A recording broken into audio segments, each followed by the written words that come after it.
Good day, Serfs. It's time again for Serfs Up.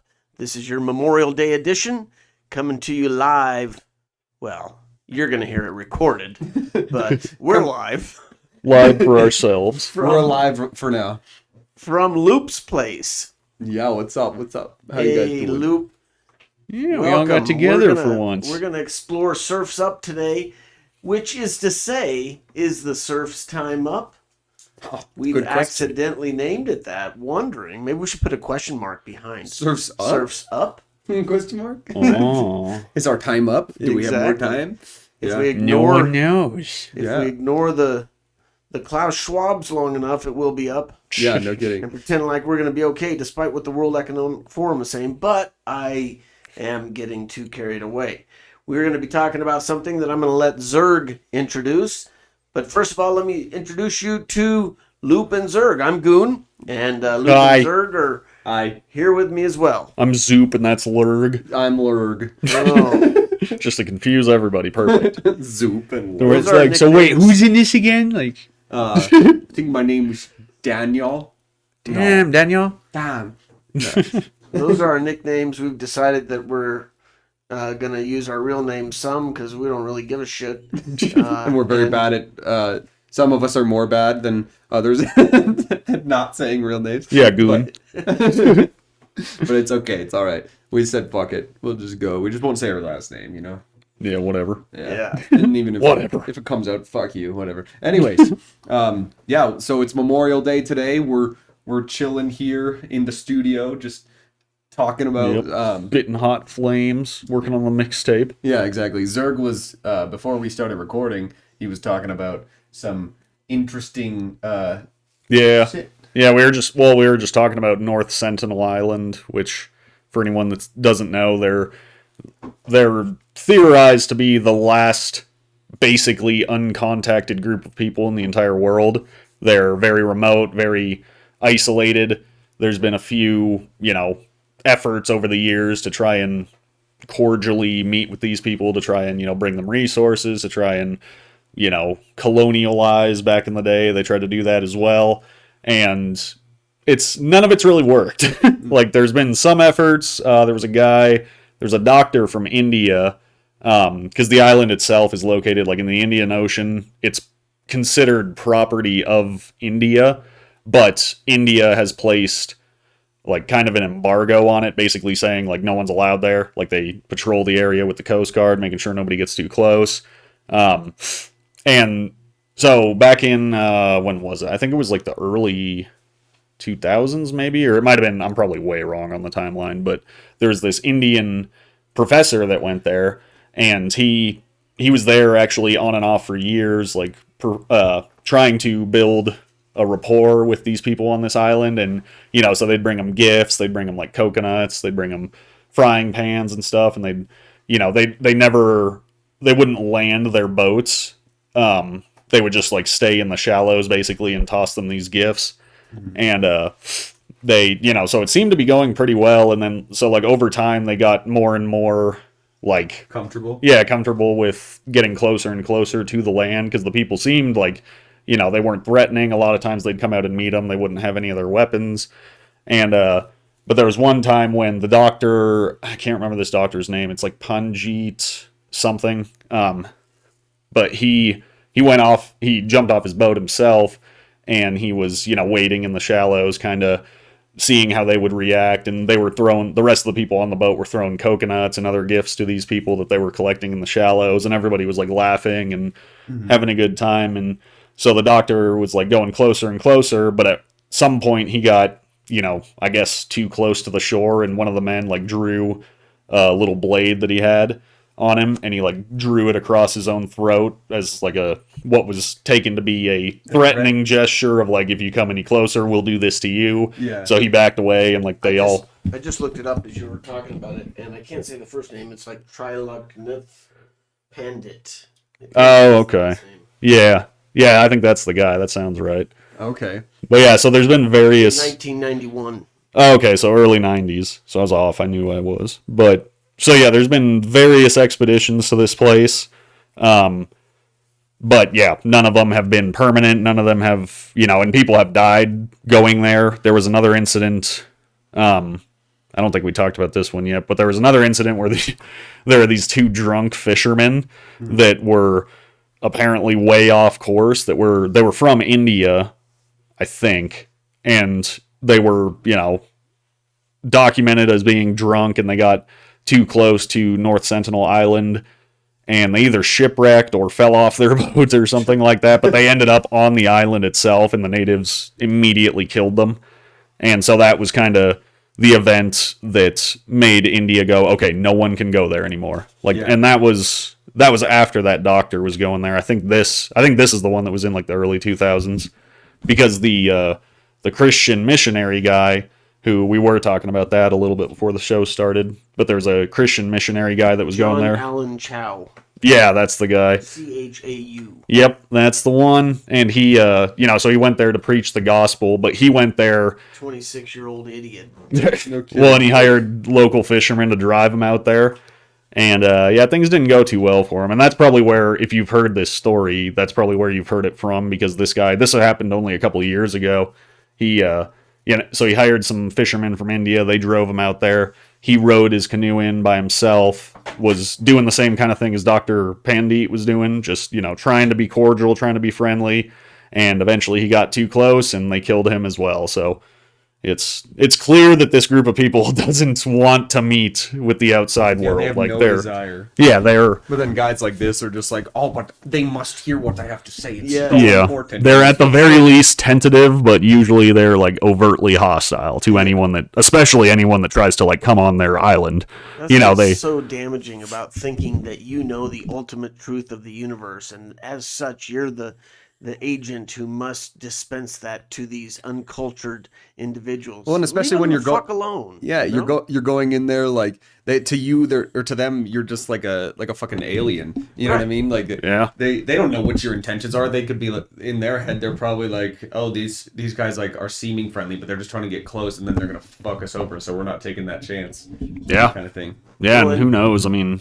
Anytime, you colonize something, you come in first with religion. So this guy's not doing anybody a favor. Yeah. And I think probably the inhabitants of the island, like we were talking about earlier before the show, you're bringing in sickness, but you're also bringing in control if you're bringing in religion. Well, and then not to mention too, it. it's like they're just fine there without us coming in and helping them. So they're like, "What? We don't need you. Fuck off." You know what I mean? Yeah. They don't want it. I don't blame them. And I was saying earlier before the show started too how I kind of envy people that are in societies like that, because it, like, we all know our comforts of our house with our electricity and our warm running water and stuff like that, but if you didn't know it was there, you wouldn't miss it. You know what I mean? You'd just be living a simple life. You wouldn't have to sit there and work your life away just to pay for a bunch of shit that you don't own at the end of the day. No, these people, I mean, they live in close, tight-knit communities, clearly, and they've been surviving there for nobody knows how long. And that's why, like, I mean, I can kind of understand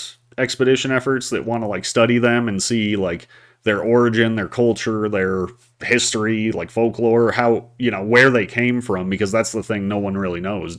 Like, this island is very remote, and it's got a limited amount of resources on it. I don't know the size of the island off the top of my head, but I may be able to help you. Yeah, maybe you can. But it's not a huge island, and no one's even sure how many of these people live on this island. 23 square miles. Yeah, so pretty small. Yeah, that's really not that big, and obviously it's a tropical environment, so it's pretty favorable weather, aside from the occasional tsunamis and earthquakes. Which we were talking about too, those tsunamis that happened. Everybody thought this island would have gotten wiped out, but they, despite all odds, were just fine. From what it looked like. Yeah, and it's just like, I just think about how insane it would be to be born on that island, and just because their knowledge of the world is obviously quite limited because they're so remote and they're so isolated, and they don't want contact with the outside world from all accounts. Yeah, they might as well live on the moon at that point. Picture like living on the moon, you'd be looking down at Earth and probably seeing like a bunch of satellites and stuff floating around it. You wouldn't have any idea, but you'd just be you know, and then all of a sudden somebody from Earth comes to the moon to where you live, and you're like, Yeah. fuck off. This is my This is hell." my moon. The Yeah. Earth is flat and the moon is made of cheese. Okay, Logan. Oh, No, the true. moon is hollow. Well, that may be true. The Earth is flat. That's why I can just like, if I fly my drone up in the sky, I can just turn one direction and see, you know, the Statue of Liberty and then the pyramids of Giza right behind it. You know, it's very easy to see. Well, that's what's so stupid about the flat Earth movement. It's like, I'll admit that there's a couple questions they have that it's like, I don't know how to explain that. Like, why is it faster? Shouldn't it be faster going from LA to New York since the Earth is spinning towards you than going from New York to LA? I can't figure that one out. But I don't care. It's all stupid because guess what? You can prove it or disprove it. You put two planes on the fucking equator. One goes east, one goes west. If they never come back, maybe you're right. Yeah. Yeah. Well, So go do some work, flat earthers. It'd be easy to prove it. Yeah, exactly. There's a lot of things that, you know, would be easy to prove whether it's legit or not. You know, yeah. you could talk about Well, the religion thing and all with of that too. Yeah, and the thing situation. with conspiracy That's why I don't theories hate as a theists either. broad categorization is, first of all, they are exactly that. It's a broad, you know, a conspiracy theory could be anything from, you know, the moon is made of cheese to I think my wife cheated on me. Everything in between is technically a conspiracy theory. And but- you have to ask yourself a couple but we're questions whenever you're like entertaining, at least this is what I do for myself. Whenever you're entertaining a conspiracy theory, you got to ask yourself a few questions, which is, okay, if you think a conspiracy has taken place, who did it? How difficult would it be to have done it and or maintain it? And why would they have done it? Like those three questions should be first and foremost, you know? But it's interesting to me how conspiracy theorist is a weaponized term. Yeah. And it's utilized everything's to a make people weaponized look term. like kooks. Yeah. But the fact is that we're finding out a lot of conspiracy theories aren't theories at all. Yeah. They're conspiracies that have been shown to be real. Yeah, MLK being murdered by the United States government was a conspiracy theory for a very long time. And it was proven true in a court of law in 90 something. I'd have to look that up, but Yeah, and just nobody bats an eye at that very much. You know, it happens, and then it's like okay, cool, but still, you should trust your government. They know what is best, but as soon, you know, yeah, it's and I amazing. think that's why every event that occurs gets a conspiracy theory because the disbelief surrounding, for instance, JFK's murder is that, you know, what, some guy sitting up in the book depository could get off however many shots he got off that quick, and you know, it doesn't fit with the Zapruder film, and so everybody's looking at that going, either I'm going to accept the orthodoxy and say yes, my government would never lie to me, and you know, you can't pull off a conspiracy because two people couldn't keep a secret between them. Well, that's not how those things are pulled off. yeah, Threats of death is how they're pulled off. Yeah. right. You know? That's how you keep people quiet, or threats of death, not just on the person who you're trying to keep quiet, but they're like, if you say anything, we'll go after everybody It's you know. not just you Yeah. son of a bitch. And Yeah, that's how, because you're like, you know, sometimes you'll be like, oh, I don't care, like I'll risk my own life, like I don't care if they'll, you know, do anything to me. But then at the same time, you know, that's how they always get you, because you're like, yeah, I'm fine with doing whatever, and then they're like, yeah, but are you fine with your family being, you know, in trouble because of what you did? Yeah, And there you're is like, well, no obviously tactic not. too depraved that they won't utilize. No. And that's the scary thing, is because, you know, most of us, well, some of us have morals. I don't know about most of us, but a lot of us have morals that we're not willing to cross under any circumstance. And we're against forces that just don't have that limitation. Yeah. Right. And it's like, what are you supposed to do? You know? Yeah, it's like, it's either like if like you got to fight fire with fire, almost, is like the only way, it seems. And what I mean by that is, like, if you want to stop people that have no morals, you almost have to abandon some of your morals to oppose it. But if you stare into the abyss long enough, the abyss stares back into you. Exactly. And you become the monster that you swore to destroy. Yeah. And then you gotta Like ask, was Anakin. it really worth it? He'll become Anakin. All he wanted was, Yeah. you know, in Star Wars is a perfect example of that. Like, all he wanted was power, and, Darth Sidious is like, I can give you power. You just have to kill the younglings and just be evil. Yeah, exactly. And eventually he's like, no, that's wrong. I shouldn't be doing this. And then eventually he's just loses it completely. Well, that's the interesting thing about morality is that we all run around and talk about morality.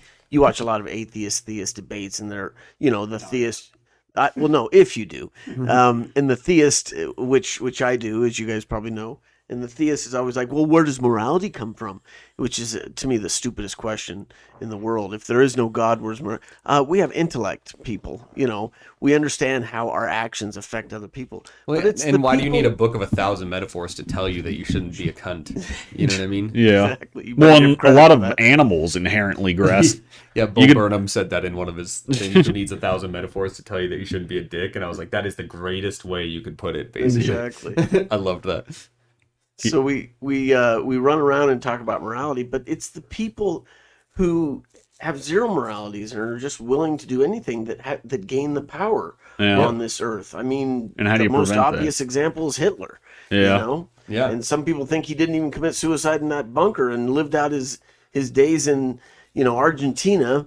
Who knows what's true about any of that? Could have easily you can never faked know his the death. fucking truth. Yeah. People fake their Well, deaths all the time to get away from trouble. Yeah, and a staggering number, I don't know the exact percentage, but a staggering number of CEOs are legitimate psychopaths that are clinically diagnosed with psychopathy. Yep. Which is, and you understand how it would happen. These people have no emotion. They don't care about backstabbing people. They don't care what they have to do to get to the top. They'll do it. Yep. And they do it. Yep. And I don't know how you prevent that or curtail that from occurring constantly, but just try going to work for... It's no wonder, Nestle has no qualms about sucking all the water underneath the California, what's those giant trees in California? Sequoias? Sequoias, yeah. They suck out all the water underneath the forest, and then they want to sell it back to you. The CEO literally doesn't think that water is a human right. Right. And, that's just...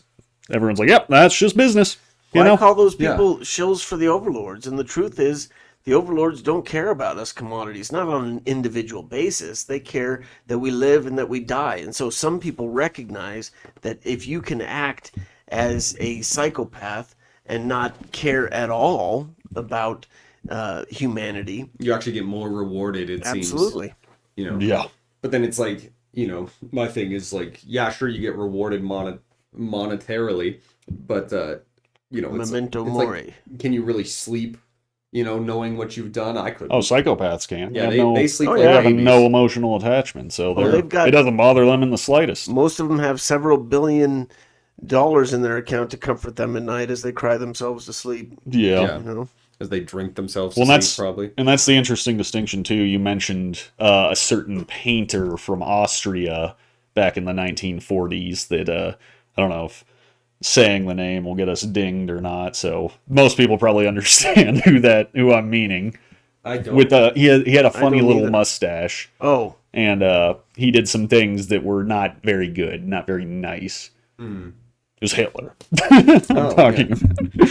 I just don't know. Like, there's so many words that'll just like trigger the algorithm and just like blacklist you. But anyways, no. So back in the day, it's interesting is because like, because people would look at someone like Hitler and be like, "That's a psychopath. That is a psychopath." Yeah, but like, without a psychopath, nobody really debated that fact either. Yeah, and because they use psychopath as an all-encompassing term that is synonymous with bad person or like racist or whatever. Yeah.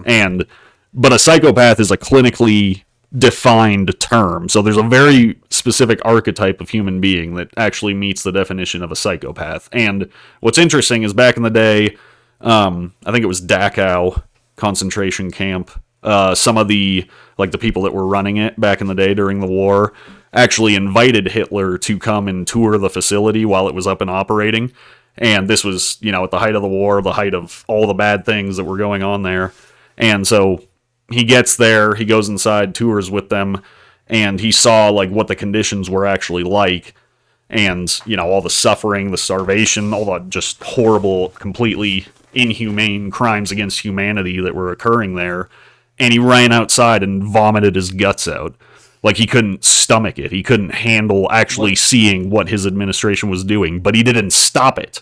He left, never went back to any of them, but was okay with allowing it to continue. That is a crazy story. Yeah, and you contrast that with someone like Joseph Stalin, who seemingly, I don't know if he enjoyed causing suffering to people, but it definitely didn't bother him, Didn't faze him. Yeah, there was I think it was, well, and everybody knows the story of his administration getting smaller and smaller, and they'd airbrush out certain generals and certain people that were aligned with him at one point or another that fell out of favor. But he also, Kind of like today with Putin.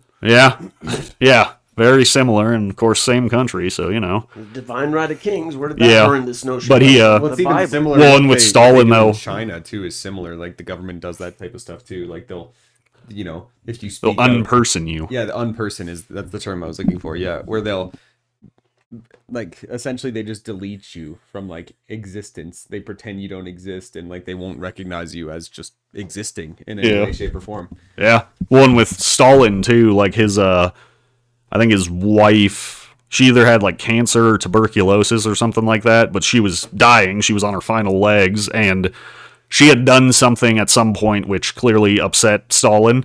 So not only did he not even visit her, but he didn't even go to her funeral. And it's like, he was just a callous, cold-hearted bastard. Yeah. And like that, to me, is more of the classical definition of a psychopath, as opposed to if the king's wife doesn't give off a male offspring, off with her head, Yeah. King George or whoever it was. Yeah. I don't know. My medieval history is a little, but I think it was Anne Boleyn that was beheaded. Yeah. I mean, you give somebody that much power. That's why we have stupid sayings like, "Oh, ultimate power corrupts ultimately." Well, of course it does. So don't let people have that much power. Yeah. We outnumber them by the billions, but yet we just love to give that power away and allow them to rule over us, as if that's going to turn out good in the end. Yeah. Yeah, and like they use that power and it snowballs into itself, and it just keeps people in line. You know why we do? Religion. We have been complacently compliant towards accepting the notion that we live under the rule of just one king. Well, that king's an asshole. This place is shit at times. And the evil that exists in this world, some of which we've alluded to with the Holocaust and other things, is proof that king is not good. Is he a king? I don't know. Is there a God? Fuck, I don't know. But I don't think that our religions worship a God. I think they worship a malevolent deity of some sort, an overlord. Yeah, I just think if there is a God, it's like, what are you doing, man? Like, you're fucking up big time right now. Because if you and I stood by, supposedly God can see everything and be everywhere at all times, and yet child rape goes on on this earth fairly regularly. And that happens even once, and that's too much. You know what I mean? If you and I Like, stood by and watched a rape occur, we'd be complacent or complicit. I mean, in that activity, and if that we would didn't do anything to stop it, yeah, of course. Yeah, if you didn't do anything to try to stop it, you're an evil bastard, just like that person raping that child. Yeah, you're almost worse because like you see something like that and you like have the power to stop it and forever. He's keep all anybody powerful. else. Well, that's where where the theists quote. hamstring themselves by describing God as all powerful. If he's all If he's all powerful, then he's all shit because he doesn't stop any of that shit. Well, that's where the quote comes from. In order for evil to prosper, all it needs is for good men to do nothing. Correct. And it's never been more true. Yeah.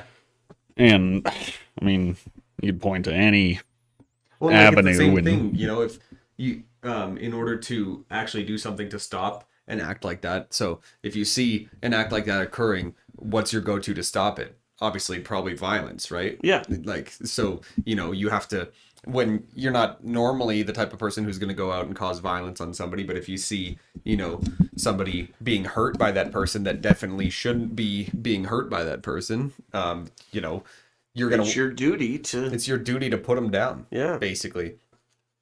However you see fit. But then, it's kind of like we were talking about before, how you got to kind of get to their level of morality, and you're like, oh, they're hurting somebody, so I have to hurt them to stop them from hurting somebody. You Yeah. have to get to a point where you don't care about humanity. Yeah. Yeah. And Well, that's the that's- question I always have, posited is it evil to do evil things to evil people?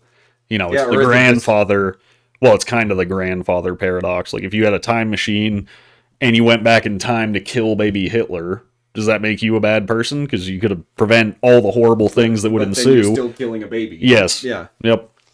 Like And maybe you it's- could go back and just slap Well, him, and then we focus- somehow that knocks his brain a different way. We and focus then it on doesn't Hitler, happen. but it wouldn't matter. There's a Holocaust on this earth somewhere every year for the last 2,000 years. Yeah. I mean, I have Well, no Yemen. data to back that up, but I'm pretty sure that would be true. No. For instance, North Korea is a Holocaust state. Yeah. That's all they do. Well, and Yemen is probably the best current example of that. And you never hear about Yemen. Like, when's the last time you heard anything about that's going on in Yemen?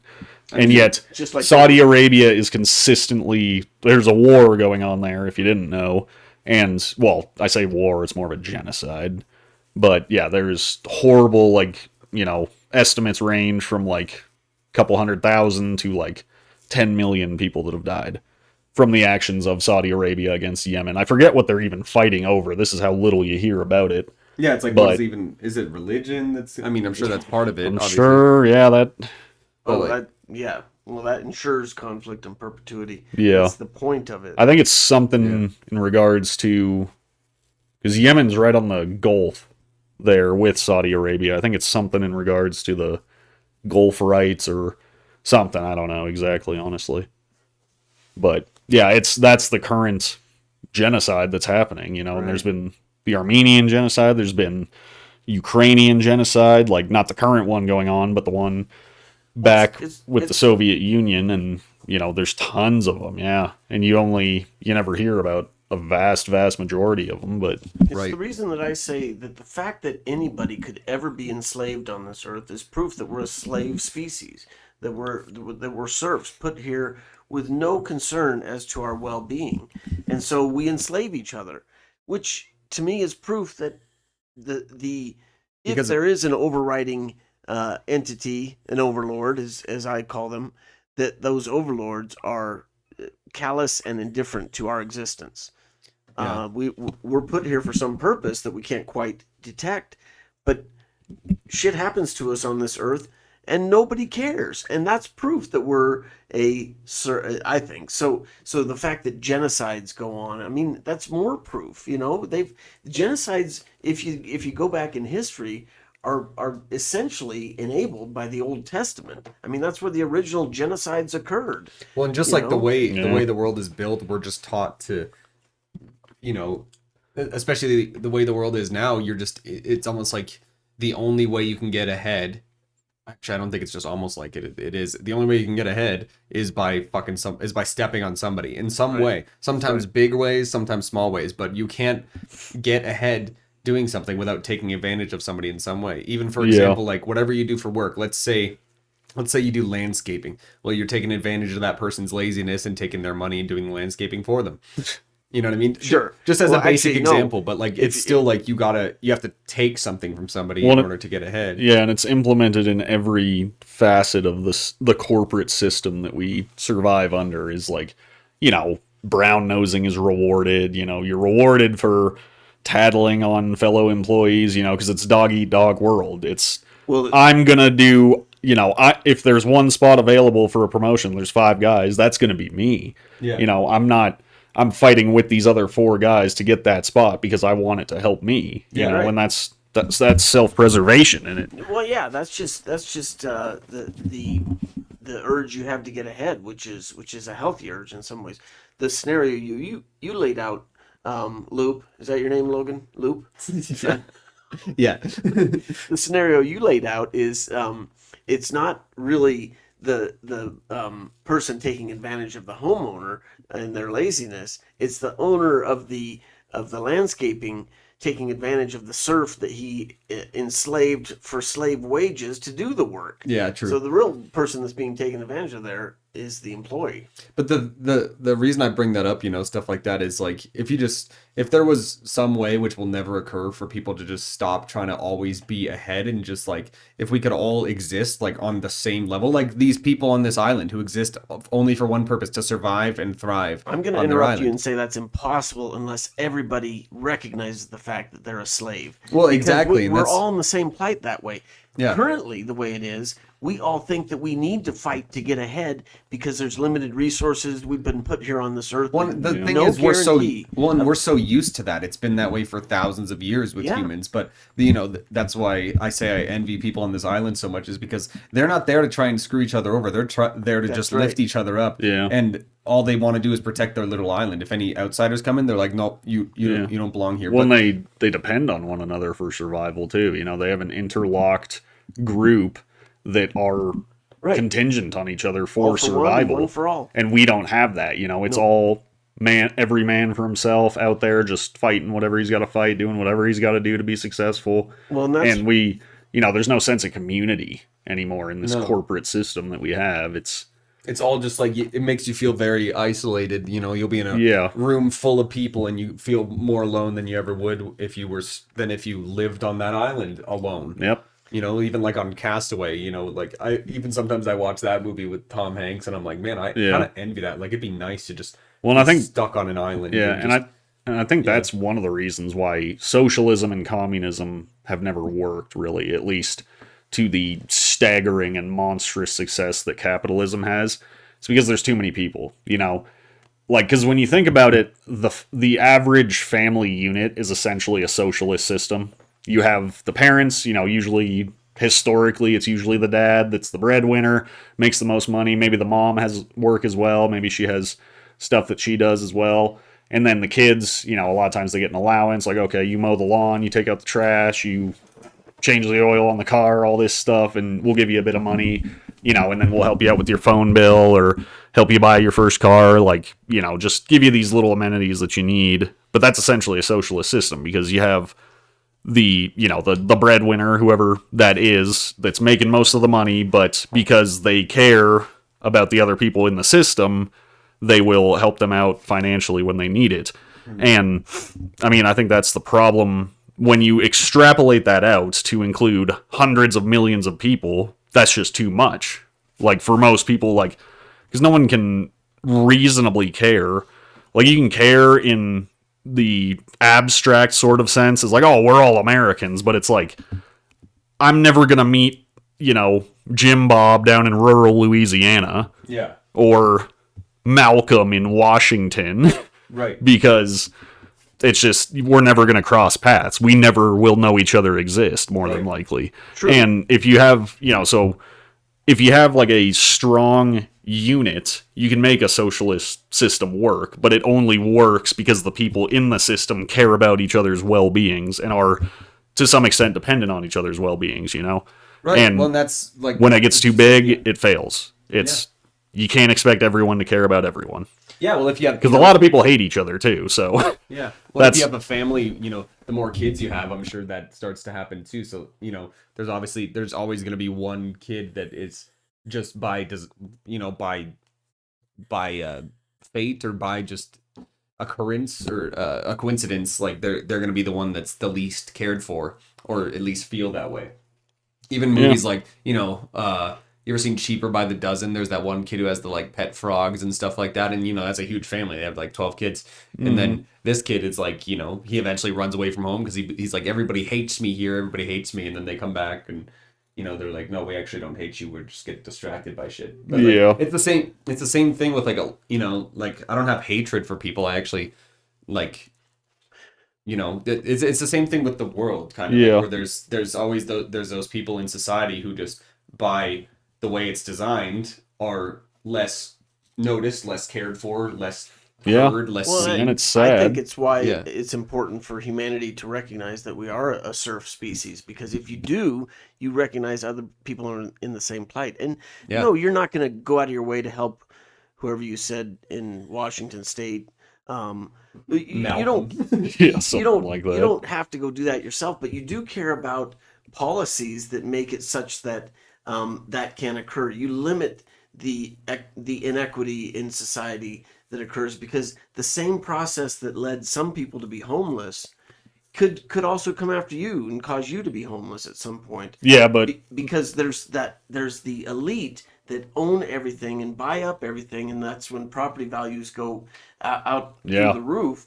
And then there's the fact that they own all the equity and all the businesses too. Yeah. And so you have to work for slave wages, which makes some people, let's be honest, say, fuck it, I'm not doing this shit. Because we always want to blame the homeless for their own plight. But Yeah. no, they sure, there's a few of them that just want to be homeless. I get that. Yeah. And you could never resolve it completely. But you need to empower those people, just like we need to be more empowered and own more of our environment. Yeah. Because we are human beings and we have rights. One of- And you recognize that further when you recognize that other people don't think of you as having rights. Yeah. Especially, if you work, I mean, I've worked for many corporations in my life, and you never feel more like just a serf, basically, than when you're working at places like that, because they don't give a fuck.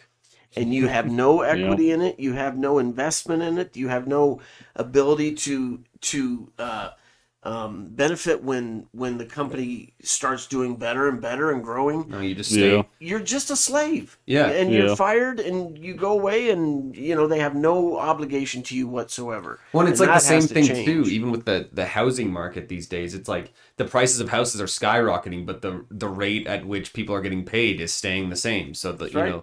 the line's just going up for the house prices and stuff like that, and then everybody else is like the line is just Oh horizontal. yeah, across the- wages have been stagnating since like the 70s. Oh yeah. It's just been flatlined ever since. Where Because humans have actually been convinced that unions are a bad thing. I mean, people actually defend not taxing the rich more because they think they're going to be rich someday, and they want to. Yeah. That's how sort of misguided we've become by looking at. Well, you're a free person in a free country, and you can do that too. yeah, Well, the thing that boggles my Don't mind, I tease think, me with a good time. well, the fact that between Elon Musk and Bill Gates, they own 7% of the world's wealth. Between two people out of Yep. like almost 8 billion people were And how approaching. easy is it to control those two people and dispense control throughout the society? Well, Yeah. here's the kicker That's though. why I call them Bef- shills for the overlords. Before the global situation that happened years ago, it was 3.5, and then after they own 7%. There you Coincidence? Fuck you! It's not a coincidence. Nope. yeah. It's an Well, it's inside obviously job. like a multifaceted issue, and we're kind of hopping from issue to issue here. But with the and I'm not pretending to know the exact economic system we should all strive to live under, but the reason with the in terms of like ownership and stuff, and actually having stake in a company, like yes, that would, I think, do wonders to actually propel people to be, because employers are constantly complaining too, like, oh, nobody's loyal anymore, people just up and go. It's like, well, I wonder why. Like, you give them no reason to stay, you treat them like garbage, and you're surprised when they leave. Like, our cousin worked at Amazon for a week, and like, oh my god, I can't even believe he stayed a week, because Yeah. I remember at one point I was, I couldn't find any other job at the time, and so I applied for Amazon, and at this time, I had like $50 in my bank account, right? So I needed a job, right? But I went in and did the interview and toured the place and just saw how people looked there and like everything, and heard about all the rules, and I was just like, nah, yeah, fuck that. Like, I don't care. I'm not working there. Yeah, you hear about thing. the drivers that have to piss and shit in boxes on their route Yeah, or whatever. And you know what I figured out too? One of my coworkers was telling me about this the other day, that they had a friend that was a delivery driver for them, and they have a camera on you facing you when you're driving, and like apparently it like tracks your movements, like what you're doing, so they can tell like you can't look at your phone at all, even if you're like stopped at a stoplight, and they can, because they have a camera facing out to show like the driving situation, and then one facing you. And a guy almost got fired because he reached up and like scratched his beard like this, and they thought he was on his phone because of the thing, and he like basically got written up for it. And he's like, here's the footage. They're like, we don't care, we just go off, just don't itch your face like that. It's like a plantation owner complaining because the slaves aren't invested in the plantation. Yeah, Pretty it's much, the same shit. And you work for and they have GPSs on there. They track everything you do. Like you're not allowed to listen to the radio when you're driving around. You're not allowed to do any of that. you just gotta sit there and cry. Yeah.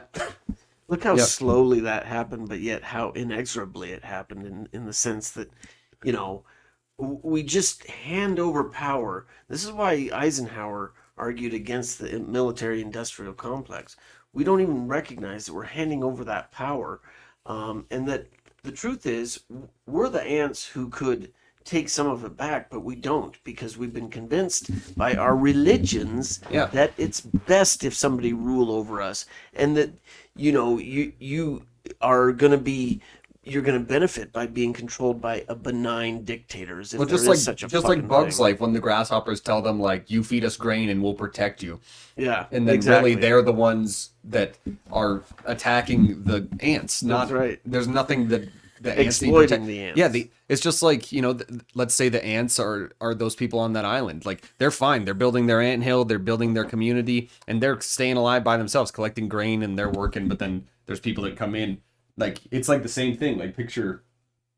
Like if the way those people on the island see like anybody else coming in is like, no, that's the grasshopper coming in to try to, and so they're like, nah, you even set foot on this island, you're dead, we're not taking chances on you. Yeah. Which is what those obviously those inhabitants of the island recognize that fact, because they recognize that their society would go away. I mean, all you have to do is look at the North American Indians and the Central American, conquistadors that came in and wiped out those societies and stuck in their religion. Yeah, basically every country the British landed in between like the 17th and I think it was the 18th Spanish century. but you're right, the same thing. There was a lot. Well, I guess the Spanish did it too, but Yeah. a lot of it was the British. Like The British were at least in worst. southeastern Asia, a lot of them, and Africa, and then obviously South and Central America. A lot of that was the Spanish.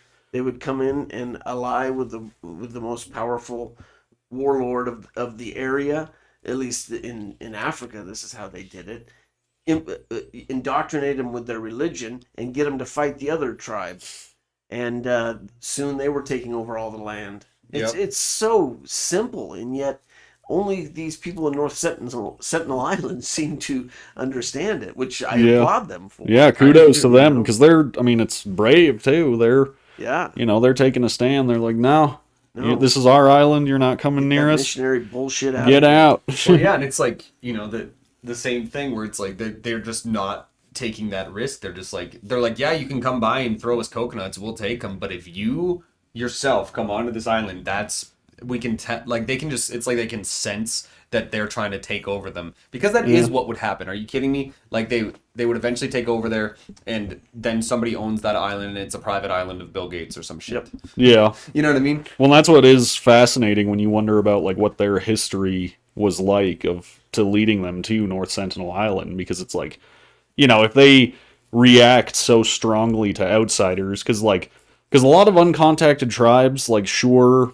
because there's plenty in the Amazon as well that really don't mingle with the outside world either. And some of them are inherently violent that'll fight if they, fight you on sight kind of thing.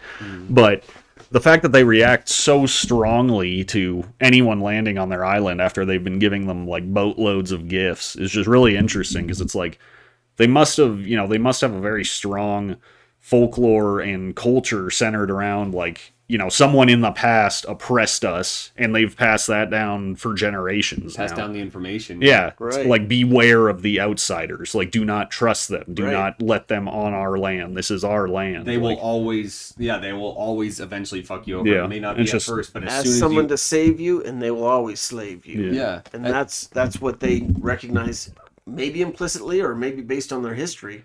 But they're not going to let it fucking happen. And like I say, I applaud them for it. Well, But yeah. and like that's what the grasshoppers do to the ants in A Bug's Life. They come in there, they're like, hey, you guys have, like, there's things out there that want to hurt you, but we can protect you from them.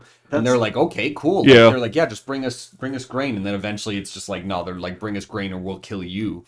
Yeah, because know you what I got to mean? figure, like, if you are faced with, a group of people that have technology that's far above yours, like when these big, boats pull up into their, outside in the range of this North Sentinel Island, you got to think, like, well, for us, if aliens landed in our backyard and they have saucers and all these crazy weaponry at their disposal, like, the last thing you'd want to do is just start, like, shooting at them, because they're just going to annihilate you. And yet that's the exact mindset of the Sentinelese. And it's like, again, it goes back to, like, what kind of historical struggles have they gone through that's led them to react that way so quickly. Well, and also to be like, so, like, there's no gray area with them where it's like, you come on the island, you're dead. Like, Yeah. you're We don't care how long you've been That's throwing because us they gifts. know eventually they'll be wiped out if they allow anybody on the island. Yeah, maybe whether they it's do. by- That's the whether history it's- of the entire Western civilization. Yeah. But they don't know. They know virtually nothing of the outside world, though.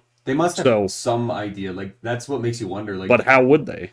Everyone that lands on the island gets attacked for the most part. Well, the thing is, who knows if maybe generations ago, just a man and his wife and his kids got to that island and they're like, we're just staying here, but they knew about the outside world. Yeah, it is you know, possible. And then potentially, inbreeding just happens or whatever, and they just keep growing their population, and then they have maybe, I'm sure they have their own language. They probably have ways to like write stuff down. So they probably wrote down like, this is how the outside world is. Trust us. Like you don't fuck with them at all. Like, well, and that's what is interesting too, is the Andaman Islands or whatever they're called that are right near them. They speak an entirely different language than the people of those islands, and that's like their nearest neighbors, I guess, ocean any neighbors. Language anybody recognizes or no? Not really. No, it's there was actually one expedition. I think it was with that Dr. Pandit again, where he brought. There's another group of people on the Andaman Islands called the Onga or Ongo. It's like ONGE people. And at one point, he actually brought two of them that, because they taught them English and stuff. So these people were serving as translators, and they brought them with them on the boat to try and communicate with the Sentinelese. And neither side could understand what the other was saying. Damn. Interesting. Yeah, so it's like they speak their own language, so that you got to figure they've been isolated there for hundreds, if not thousands of years. I tend to focus mainly on religion as being a separating ideology that makes people fight each other and never actually come together and get along because they think they're worshiping a different god. But the other things that do that same thing are first and foremost language, but probably actually I should say first and foremost race, because race is the most obvious visual identifier that we can have to separate people. But then, of course, culture and language is the next thing. But the fact that there are as many ethnicities as there are in the world seems to me to be a social experiment, or in my case, where I always go to is that the best way to control your serfs is to pit them against each other. And one of the best ways to make sure they fight each other is if there's different ethnicities. So I think that was, I describing it as a social experiment is a nice way of describing it. I think it's an intentional enslavement. And we take our different ideologies from our religions and incorporate the racism into those. And it's it's a recipe for conflict and perpetuity.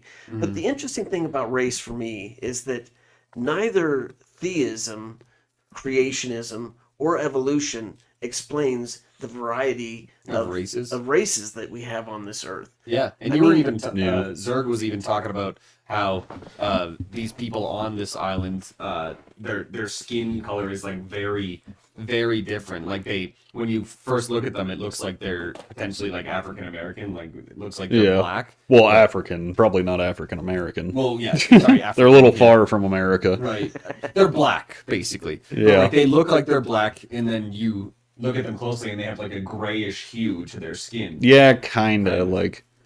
I don't know. They definitely look more African than they do Indian or Thai. Yeah, which are the two countries that have had the most connection with them historically. Like, begs the question: where did they come from originally? If they look so, and that's what I'm saying is like, how did they get there? And that's the kind of stuff that would be fascinating if they would ever be willing to communicate. But I think it's called, they came from. Yeah, and tell their story. I should look this up before I spout off on it, but I think it's called the Dogon tribe, and somewhere that describes their civilization being started by somebody from the Pleiades or something like that. I mean, these mythologies that come through these different races are both seemingly random, but also how could they know this? Yeah. Well, and that's another component of it that's interesting is the parallels between cultures that have never had any sort of communication with one another writing about the same thing, Right. Yeah. Like the ancient Chinese wrote about dragons, the ancient whatchamacallit, who were the Sumerians. Well, the Sumerians, but in central, the Aztecs and the Yeah. Mayans also had folklore Quetzalcoatl. surrounding dragons that spit flames. They called them these big flying lizards, or at least they depicted them in a lot of their murals. Like Quetzalcoatl, which Yep. is what the dinosaur Quetzalcoatlus is named after, was this god of the Mayans, I think, who was this giant fire-breathing lizard. He's often depicted as that, and it's like, because you can't imagine that the ancient Chinese and the Mayans had much communication between each No, other. Maybe I'm missing something, but that's literally like opposing sides of the world. So Yeah. Yeah. can't imagine it'd be too likely. But yet they end up drawing, having similar folklore, similar tales. And similar buildings, pyramids appear throughout Yeah. all societies, all Yeah. ancient The Mayans, the Egyptians, Angkor Wat in Cambodia, like Yep. And the pyramids still blow, or the pyramids still blow my mind. Just the fact that, like, when you go and you can look at a picture, or I'm sure, especially if you see them in person, you see just how big each one of those stones are, and like the fact that they built those just with essentially ropes and rocks to like move Yeah. things around is Which just is, like, astounding. This is I mean, when somebody gives you an explanation for something that makes no sense, you don't have to believe it. Right. I mean, you think somebody can pull a 20, yeah, I don't care how many slaves you get, how many ropes you get, you're not going to be able to drag a 20-ton block up a through the ramp. desert. Well, that's what I'm saying. Like, it seems unbelievable. Like, And in most yeah. cases, those blocks were huge, some 20 miles away from where they sit. Yeah. How did they transport Oh, I think it's them? more than 20 miles, dude. I think it's Sure. hundreds of miles. And Yeah. yeah. I've heard theories suggesting that they think they may have molded those rocks somehow, like used clay or whatever it was, and built them on the spot, which, seems more plausible for Yeah, sure, I but take that explanation. it still would not really explain how, because I'm pretty sure they've carbon dated these rocks and found them to be, however many millions of years old, which would suggest that they weren't built, but created as a natural process of the earth and then carved and brought there. Because you can't really make a rock with modern technology. You can make concrete, you can make hardened clay. rocks that are already naturally. Yeah, there's, as far as I'm aware, there is no way to make like a boulder, Yeah, you can't synthesize a it. granite boulder or something like that. Like, you can glue it together, you can melt it down, but You can't. I don't think build one. I don't think it's the Scratch. same result as it does if it's a natural formation of like the Earth's crust or whatever. Yeah. But maybe I'm wrong. I don't know. But Well, it's who like, knows if there was an ancient technology that could have done something Yeah. like that. But it doesn't seem, like you said with the dating aspect of it, that it was done that way, because they date to really old ages. Well, yeah, especially too, like it's the middle of the desert. It's not like there's a ton of stones sitting around that they could just grab and easily build a magnificent structure like that with, unless they they have technology that allows them to like compress the sand together in order to make it yeah. back into a a rock. Because Right. obviously all sand is broken up rock. So I'm sure you can do something similar with that. Maybe, I don't know. Yeah. So we have to assume that they're cut and quarried from existing granite or whatever, limestone, I guess, was what the pyramid was made out of. I think, But then again, like, how are they cutting that even? Like, Well, into the exactly. perfect blocks. Yeah, know, yeah, because some of those pieces are fit together so perfectly that in the cracks you can't slide Correct. a piece of paper in them, and this Yeah. is which why, is like better than laser precision. Yes. this It's is why like ancient- how? This is why ancient alien theorists come along and go, well, obviously it had to be aliens that did it, Yeah. which is not much of an explanation either. I mean, it's like, well, that doesn't satisfy me. It's Yeah. even less helpful. But it's Like, still, oh, okay, like, magic did it. It's like saying God did it Yeah. for the universe. Or like saying we're all slaves, or like we're all serfs right. to every question.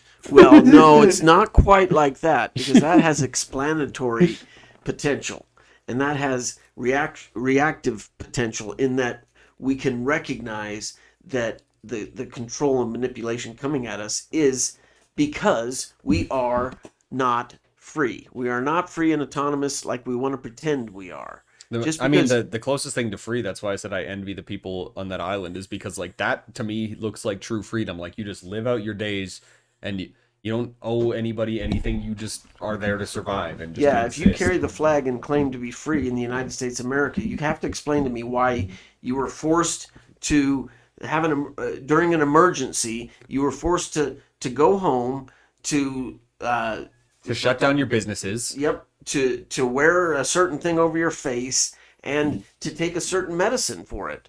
You know, Yeah, otherwise they're like, oh, you want to be a part of now society? now You gotta tell me take you're the free, medicine. you son of a Yeah. bitch. Yeah. You know, wake the fuck up.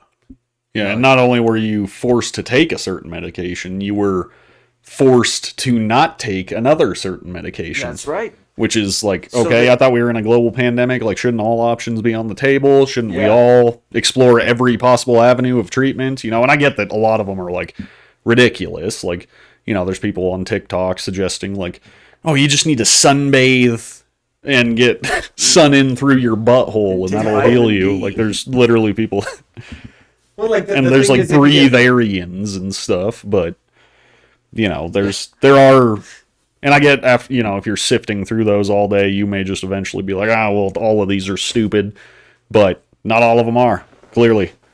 No, in fact, there were legitimately Harvard, Stanford trained MDs who were pushing it, and Twitter was able to come in and go, and they did this. They colluded with the CDC and the FBI and shut down Harvard trained doctors.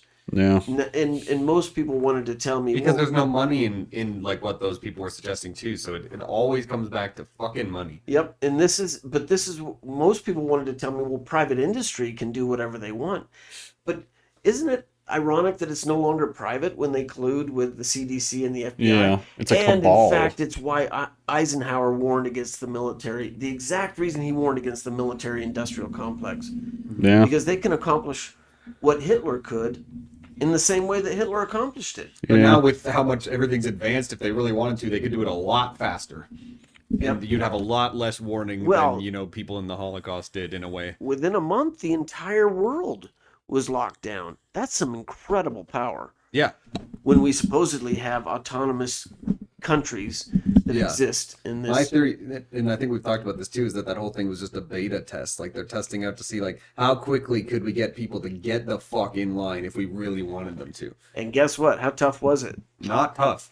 We Americans stood by and we were like, "Oh, we're really lucky to live in this country. Look what's happening in China and Australia and Canada." It's like, bro, I'm it's like, the same- it's the dude, same it's a thing." step away. Yeah. The same thing will happen to you in a just a A blink of an eye. yep Because that's how press it was. conference. Yeah, that's how exactly. That's how it was with this too. Because like I remember at the beginning of when it was happening, I was kind of like freaked out because I had never seen anything like that in my life. And then next thing you know, it's like everywhere. Like it's like overnight or even quicker. It felt like It was incredible. like just how fast everything changed and it stayed. You know, and everybody's sitting there like, oh, 2 weeks, flatten the curve, and then 3 years later, it took to actually like chill the fuck out.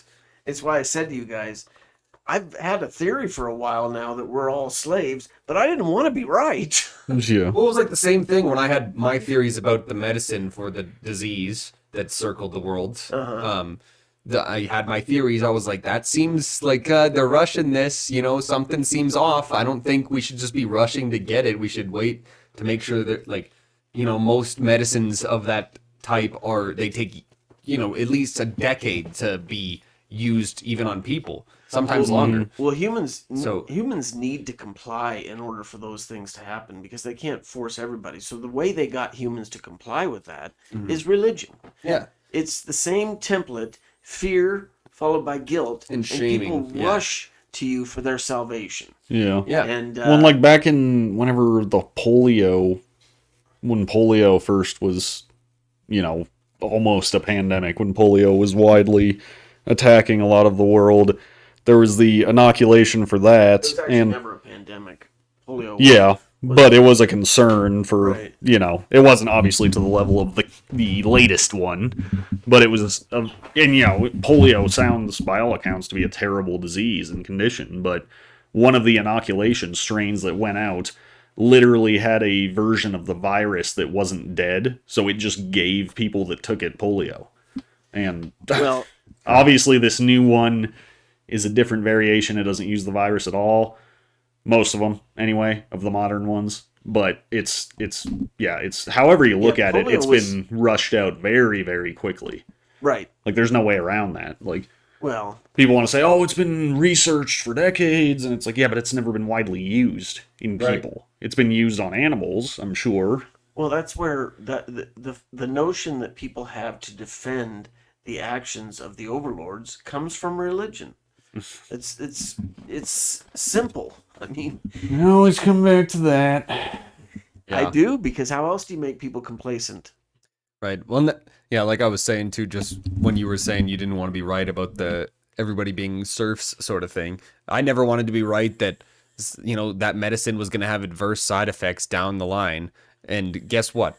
It has a lot. Well, There's we don't- countless we don't know- examples you can find. We don't know that it has, though, because everybody wants to continue to fight and call you a crazy kook if you think it does, or call you a science believer if you think it doesn't. Right. But the bottom line is, we're being killed. I don't give a shit how we're being killed. It's from one V word or the other V word.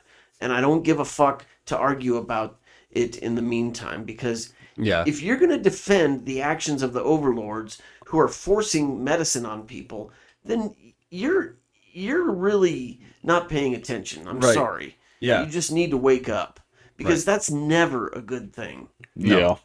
Anything being forced on you in general is never a good thing. Think about Well, and think about any censorship- time you felt forced At to do some anything. point, it So could Yeah. be used for nefarious purposes, Yeah. even if it wasn't being used for nefarious purposes. Right Well, and now. all it historic- takes is getting into the hands of one cunt. Yeah, and right. historically, the censors have always been on the wrong side of history. Yep. The ones that want to censor the truth, the ones that believe restricting thought and outcomes. further- expression of thought. Yeah, for the safety of the imagined collective is Exactly. the way to I go. further They've assert- always been the enemies. Yep. We And look I- back on them enemies with of humans. disdain every single time. I further assert that the fact that anybody throughout any time has wanted to censor anything that you thought is proof that you are a serf. I mean, why does anybody care what I think about whether we went to the moon or not? You know? Yeah. Yeah. Who cares if I want to look up a little documentary and enjoy? We should talk about that documentary. Enjoy with your tinfoil hat on, Right, kind of just right. going What- down the rabbit hole. What Everybody does it likes that. harm you for me to wonder that? Yeah. Yeah. You know? One, it can. That's the thing, though, is like it can harm people. Like, I just think of, the whole controversy with Alex Jones and the Sandy Hook thing. Sure. And that's I'll- the problem with, admittedly, that is the problem with conspiracies, is some people will be driven to do radical things And in just the to be name clear, of these. I'm fine with the notion that we Yeah. went to the moon. I'm okay with that. Yeah. But if I want to consider the conspiracy of not going to the moon, what the fuck do you care? Yeah. Same You thing know? with 9/11. I mean, people love to Right. theorize about like how that would even happen. Yeah. we could And go into crazy that for a people- whole- we could talk about that for a whole episode. Yeah, at we Yeah, least. could. and crazy, radical, violent people are going to exist regardless. Like, sure, there may be, because everybody's obviously mad at Alex Jones for, inciting this harassment against the families of Sandy Hook children. And, like, a lot of it is stuff that, it's bad, just patently. Like, It's awful. it's cruel to It's punish these parents that have stomping on already the suffered children's so grave, you know? suffered in a way that most people hopefully will never be able to imagine. And stuff like that I understand, but you can't. And that's the problem, is they're always going to latch, the proponents of censorship are always going to latch onto these horrible outliers and things like this as a reason to restrict all of them. And it's like, no, if you profess to care about free speech, which you really should, then that comes with all the negatives of it as well. And that's free speech should never be a question. Yeah, There should it's always be impossible- Absolute free speech, no matter what. yeah, and it's impossible to divide it from that. Like, and that is the downside, but there's downsides to everything. The downside to drinking water is I'll eventually have to pee, but I still am going to drink water because like, it's not a reason. Drinking alcohol is you'll get you a know, headache a the next down- day, but we still love it. Yeah, a downside to something is not a reason to just stop doing it. Like going to the gym, the downside is, oh, this is hard work. I gotta lift these heavy ass metal dumbbells, and I'd rather be on the Well, that's- couch watching TV. But so that's the downside. But the upside obviously makes you healthier, stronger. So the downside of it being hard work is not reason to stop it. Yeah, 100%. And you'll be like surprised with how well things can go if you, instead of, going with your impulses to be lazy. Yeah. Well, and it's always got to be a weighing thing. You got to weigh the pros and the cons of anything, Yep. Well, yeah, 100%. but that's And the pros of the truth is that we were born as individual beings, and we should be able to do that ourselves. But that's where the manipulation comes in, and that's how you can see it if you recognize you're a serf. And I'm not even joking when I say that. You can see the manipulation because now somebody's coming to you and going, "Hey, you're gonna die. Do this." And I'm like, "Fuck you! I was born to die. Yeah. I don't give a shit whether it's from." It's not that I'm looking for death, but it was built into me. Now I'm being manipulated by that notion, and I have a problem with that. Yep. Yeah. Me too. But yeah, so we're about an hour in here, so I think that's gonna do it for this episode. Do you guys have any parting words of wisdom to Surfs say? up, dude. yeah. Serfs Up, dude. We're gonna go. Yeah, Bring we're the gonna go surfs. catch some sick waves here. You see these in the background? They're looking Yeah. pretty nice. So we're in the gonna. middle of the country. Yeah, we're gonna go surf. Get our surf on. Basically. Yeah, definitely gonna do that. Hope y'all enjoyed this episode. We'll see you next time. Take care, surfs. Bye. Toodles.